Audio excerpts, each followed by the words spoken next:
Jacob George സാധാരണഗതിയിൽ ഇല്ലാത്ത വിമർശനം എന്നൊന്നും നമുക്ക് പറയാനാകില്ല. ക്രൈസ്തവ സഭാ നേതാക്കൾ പലപ്പോഴായി ഇത്തരത്തിലുള്ള നിലപാടുകൾ പറഞ്ഞിട്ടുണ്ട് എന്ന് നമുക്കറിയാം. പക്ഷേ ലോക്സഭാ തെരഞ്ഞെടുപ്പിന് തൊട്ട് മുമ്പുള്ള ഒരു ഫെസ്റ്റിവൽ, ക്രിസ്ത്യൻ ഫെസ്റ്റിവൽ എന്നുള്ള നിലയിൽ ഈസ്റ്റർ ദിനത്തിൽ ഇപ്പോൾ സ്വാഭാവികമായും ഗുഡ് ഫ്രൈഡേ, ദുഃഖ വെള്ളിയാഴ്ച അവരെ സംബന്ധിച്ചിടത്തോളം വേദനകൾ തുറന്നു പറയുക എന്നുള്ളതിലൂടെ ഒരു പൊളിറ്റിക്കൽ സന്ദേശം നൽകുന്നതിന് പ്രാധാന്യത്തോടു കൂടി കാണേണ്ടതുണ്ടോ ശ്രീ ജേക്കബ് ജോർജ്? അല്ല, അതിന് വലിയ പ്രാധാന്യമുണ്ട്. ക്രിസ്ത്യാനികൾക്ക്, പ്രത്യേകിച്ച് ഇന്ത്യൻ ക്രിസ്ത്യാനികൾക്ക്, ആഗോള ക്രൈസ്തവർക്ക് തന്നെ ദുഃഖ വെള്ളിയാഴ്ച ദിവസം, യേശുദേവൻ കുരിശിൽ മരിച്ച ദിവസം ഒരു വലിയ പ്രധാനപ്പെട്ട ദിവസം തന്നെയാണ്, സംശയമൊന്നുമില്ല. ആ ദിവസം തന്നെ BJPക്കെതിരെ, കേന്ദ്ര സർക്കാരിനെതിരെ ആഞ്ഞടിക്കുകയാണ് കേരളത്തിലെ പ്രധാനപ്പെട്ട ക്രൈസ്തവ വിഭാഗങ്ങൾ. ആ സിറിയൻ കത്തോലിക്ക വിഭാഗത്തിൻ്റെ മുഖപത്രമായ ദീപിക മുഖപ്രസംഗം തന്നെ എഴുതുന്നു. ഞാനതിനെക്കുറിച്ച് രാഷ്ട്രീയ നേതാക്കളൊക്കെ പറയുന്നത് മാതിരി വികാരപരമായ ഒരു പ്രതികരണത്തിലല്ല. പക്ഷേ ബഹുമാനപ്പെട്ട സന്ദീപ് വാര്യർ പറഞ്ഞത്, യേശുദേവൻ്റെ വാക്യം ഉദ്ധരിച്ചുകൊണ്ട് അദ്ദേഹം പറഞ്ഞത് ഇതൊരു വംശീയ ലഹള എന്ന വാക്കാണ് ഉപയോഗിച്ചത്. വംശീയ ലഹളയാണ്. എന്തിന് ക്രിസ്ത്യാനികൾ വേവലാതിപ്പെടുന്നു എന്ന ചോദ്യം അതിൻ്റെ ബ്രാക്കറ്റിൽ ഞാനിടുന്നു. ക്രിസ്ത്യാനികളോ ക്രിസ്ത്യൻ മത നേതാക്കളോ വേവലാതിപ്പെടേണ്ട കാര്യമില്ല.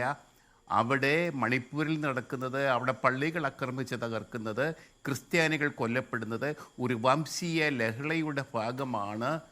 അതിലാരും ഖേദിക്കേണ്ടതില്ല, ആരും ദുഃഖിക്കേണ്ടതില്ല എന്ന് സന്ദീപ് വാര്യർ പറയുമ്പോൾ, ഉത്തരവാദപ്പെട്ട കേന്ദ്രം ഭരിക്കുന്ന പാർട്ടിയുടെ ഒരു പ്രതിനിധിക്ക് പറയാൻ കൊള്ളാവുന്ന വാചകമാണോ ബഹുമാനപ്പെട്ട സന്ദീപ് വാര്യർ?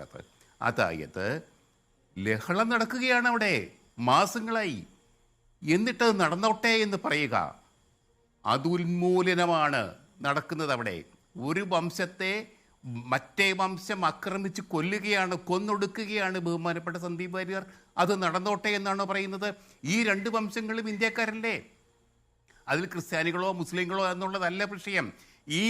മണിപ്പൂരിലെ ഈ രണ്ട് വംശങ്ങൾ പരസ്പരം ഏറ്റുമുട്ടുന്ന ഈ വംശങ്ങൾ, ഒരു വംശം മറ്റൊരു വംശത്തെ ഉന്മൂലനം ചെയ്യുമ്പോൾ, ഒരു വംശം മറ്റൊരു വംശത്തെ ഇല്ലായ്മ ചെയ്യാൻ തുടങ്ങുമ്പോൾ, അങ്ങനെ നടന്നോട്ടെ, അത് വംശീയ ലഹളയാണ് എന്ന ലേബൽ ചെയ്തിട്ട് മാറ്റി നിർത്താൻ എങ്ങനെ കഴിയും ഒരു രാഷ്ട്രീയ നേതാവിന്? സന്ദീപ് വാര്യർ, ഞാനൊന്നും ഓർക്കട്ടെ, ഞാൻ മാതൃഭൂമി ചേർന്നത് 1980-ലാണ്. 80 മുതൽ ഞാൻ തിരുവനന്തപുരം കത്തിയെരിയുന്നത് കണ്ടു ഒരു വർഗീയ ലഹളയുടെ ഭാഗമായിട്ട്.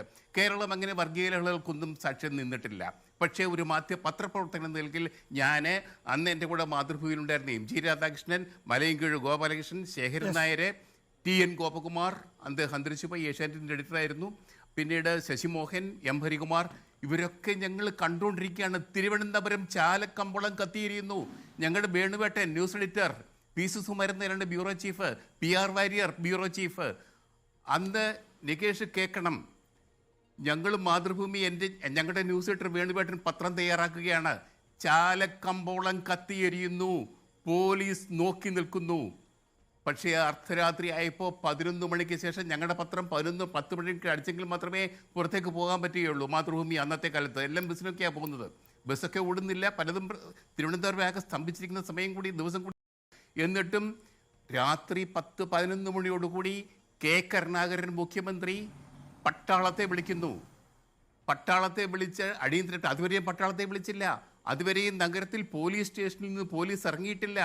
1983 വർഗീയ ലഹളയുടെ കാര്യമാണ് ഞങ്ങൾ പറയുന്നത്. ഞാൻ ഉൾപ്പെടെയുള്ള ചെറുപ്പക്കാരായ പത്രക്കാർ കണ്ടുകൊണ്ടിരുന്ന സമരം. രാത്രിയിൽ കരുണാകരൻ അതുണ്ടായില്ല മണിപ്പൂരിൽ എന്നുള്ളതാണല്ലോ ജേക്കബ് ജോർജ് താങ്കളുടെ വാദം. നോക്കൂ, അതാണ് നമ്മൾ നേരത്തെ ചർച്ച ചെയ്തിട്ടുള്ളത്. നമ്മൾ കേരളത്തിലെ പറഞ്ഞോളൂ, പൂർത്തിയാക്കും. അല്ല, 2 വരിയുടെ ഉള്ളൂ. PJ അലക്സാണ്ടർ നേതൃത്വത്തിൽ പോലീസ് ഇറങ്ങി, പട്ടാളം ഇറങ്ങി, അടിച്ചമർത്തി, ലഹള അടിച്ചമർത്തി, പട്ടാളവും പോലീസും കൂടി അടിച്ചമർത്തണമായിരുന്നു വംശീയ ലഹള. അടിച്ചമർത്താൻ ഗവൺമെന്റ് തയ്യാറായോ? സംസ്ഥാന ഗവൺമെന്റും കേന്ദ്ര ഗവൺമെന്റും തയ്യാറായോ? ബഹുമാനപ്പെട്ട സന്ദീപ് വാര്യർ, അങ്ങയുടെ ഉത്തരം എന്താണ്? അല്ല, അക്കാര്യത്തില് അടിച്ചമർത്തണം. നേരത്തെ തന്നെ ലഹരി ഒരു ഉണ്ടായാൽ പോലീസ് ഉദ്യോഗസ്ഥരെ ഇരു കോട്ട് ചെയ്ത് പുറം നമ്മളെപ്പോഴും നോക്കാതെ പറയാറുണ്ട് 24 മണിക്കൂറിന് അടിച്ചമർത്തുകയാണ് അപ്പുറത്തേക്ക് അങ്ങനെ ചെയ്തുവോ? ഒരു കലാപം വളരുകയാണ് എങ്കിൽ അതിന് സർക്കാരിന്റെ ഒത്താശയുണ്ട് എന്നുള്ളത് അത് എല്ലായിടത്തും നമ്മൾ കണ്ടിട്ടുള്ളത്. കോൺഗ്രസിന്റെ ഭരണ കാലഘട്ടത്തിലും നമ്മൾ അത്തരത്തിലുള്ള കലാപങ്ങൾ കണ്ടിട്ടുണ്ടല്ലോ. അത് ജേക്കബ് ജോർജ് BJP-യുടേത് മാത്രമായി നമുക്ക് വിലയിരുത്താനാകില്ല. അതെ, അതെ. ഗുജറാത്തിൽ നടന്ന അത് അത് തന്നെയാണ്. നോക്കൂ, ഞാൻ ചോദിക്കുന്നത് ഇപ്പോൾ താങ്കൾ ഇപ്പോൾ തിരുവനന്തപുരത്ത് ജീവിക്കുന്ന ആളാണ്, പത്തനംതിട്ടക്കാരനാണ്.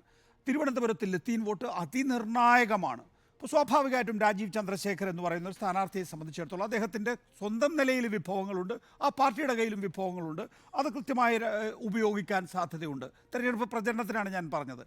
രണ്ട്, നോക്കൂ, മറ്റൊരു ലോക്സഭാ മണ്ഡലം BJP-ക്ക് ഒരുപക്ഷെ ഒരു മൂന്നാം ശക്തിയായി ഉയർന്നു വരാൻ കഴിഞ്ഞിട്ടുള്ള മറ്റൊരു ലോക്സഭാ മണ്ഡലം തൃശ്ശൂരാണ്. അവിടെയും 30% മീതെ ക്രൈസ്തവ വോട്ടുകളുണ്ട്. ഇന്നത്തെ ദിവസം ആ നിലയിൽ BJP-യെ ഇപ്പോൾ സന്ദീപ് വാര്യർ എന്തു പറയുന്നു എന്നുള്ളതല്ല, അല്ലെങ്കിൽ ഒരു BJP-യുടെ പ്രതിനിധി എന്തു പറയുന്നു എന്നുള്ളതല്ല, BJP-യെ ഇന്നത്തെ ദിവസം പണി വെറുതെ ആയല്ലോ എന്നിരുന്ന് ചിന്തിക്കുന്നുണ്ടാകുമോ? അല്ല, അതിൻ്റെ പശ്ചാത്തലം കൂടി ഉണ്ട് നികേഷ്. കാരണം അതിൻ്റെ പശ്ചാത്തലം എന്ന് പറഞ്ഞാൽ നമ്മൾ നേരത്തെ ഇതേ വേദിയിൽ ഡിസ്കസ് ചെയ്തിട്ടുള്ള, ഞാൻ പറഞ്ഞിട്ടുള്ള, ഉന്നയിച്ചിട്ടുള്ള പ്രധാനപ്പെട്ട കാര്യമാണ്. കേരളത്തിൽ ഹിന്ദു വോട്ടുകൾ ഭൂരിപക്ഷം ഹിന്ദുക്കളുണ്ടെങ്കിൽ പോലും മുഴുവൻ ഹിന്ദുക്കളുടെയും വോട്ടുകൾ, അതിലൊരു നല്ല ശതമാനം വോട്ടുകൾ പോലും BJP-ക്ക് കിട്ടാനായിട്ടില്ല. കഴിഞ്ഞ വർഷങ്ങളായിട്ട് എത്രയോ കാലമായി പണിയെടുത്തിട്ടും കിട്ടുന്നില്ല. ലോക്സഭയിലേക്ക് ഒറ്റ സീറ്റ് പോലും ഇതുവരെ കിട്ടിയിട്ടില്ല. നിയമസഭയിലേക്ക് ആകൂടി കിട്ടിയത് O രാജഗോപാലിൻ്റെ വിജയം മാത്രമാണ്. ഈ പശ്ചാത്തലത്തിലാണ് വളരെ ആലോചിച്ചുറപ്പിച്ചൊരു തീരുമാനമാണ് കേരളത്തിൽ 2 പ്രധാനപ്പെട്ട ന്യൂനപക്ഷങ്ങളിൽ ഒരു വിഭാഗമായ ക്രിസ്ത്യൻ വോട്ട് കിട്ടിയേ പറ്റൂ. കിട്ടിയെങ്കിൽ മാത്രമേ BJP-ക്ക് ജയിക്കാൻ കഴിയൂ. അവർ തലശ്ശേരി ബിഷപ്പിനെ വീട്ടിൽ പോയി കണ്ടു. അദ്ദേഹം പറഞ്ഞു, റബ്ബറിന് 300 രൂപയാക്കാമെങ്കിൽ നിങ്ങൾക്ക് ഒരു പ്രതിനിധിയെ ഞങ്ങൾ തരാമെന്ന്. പക്ഷേ അത് ഇപ്പോൾ അദ്ദേഹം എന്ത് പറയുമെന്ന് അറിയത്തില്ല. ഇന്നിപ്പോൾ ക്രിസ്ത്യൻ സമുദായങ്ങൾ BJP-ക്കെതിരെ തുറന്ന ഒരു ചെറുത്തുനിൽപ്പിന് ആഹ്വാനം ചെയ്യുമ്പോൾ തീർച്ചയായിട്ടും രാഷ്ട്രീയമായി BJP-ക്ക് അത് അഭിമുഖീകരിക്കേണ്ടി വരും. കേരള രാഷ്ട്രീയത്തിൽ ഞാൻ ഏതെങ്കിലും സ്ഥാനാർത്ഥിയുടെയോ ഏതെങ്കിലും മണ്ഡലത്തിലോ ഇതെങ്ങനെ ബാധിക്കുമെന്ന് പറയുന്നില്ല. കാരണം തിരഞ്ഞെടുപ്പിൻ്റെ മുഖത്താണ് നമ്മൾ. അത് ഞാൻ പറയുന്നില്ല, അതിൻ്റെ അഭിപ്രായവും പറയുന്നില്ല. പക്ഷേ ഈ കാര്യത്തിൽ BJP നേതൃത്വം എന്ത് നിലപാടെടുക്കുന്നു? സംസ്ഥാന നേതൃത്വം വിചാരിച്ചാൽ പോരാ. ദേശീയ നേതൃത്വം ക്രൈസ്തവരെ മാത്രം കരുതിയിട്ട് കാര്യമില്ല. ക്രൈസ്തവരുൾപ്പെടുന്ന ന്യൂനപക്ഷ സമുദായങ്ങളോട്, ഇന്ത്യയിലെ പിന്നോക്ക വിഭാഗക്കാരോട്, ഹിന്ദുക്കളായ ദളിതരോട്, അവരോട് BJP-ക്കുള്ള ആറ്റിറ്റ്യൂഡ് എന്താണ്, BJP അവരോട് സ്വീകരിക്കുന്ന നിലപാടെന്താണ് എന്നുള്ളത് വ്യക്തമാക്കണം. വ്യക്തമാക്കിയാൽ പോരാ, അത് കാണിച്ചു കൊടുക്കുകയും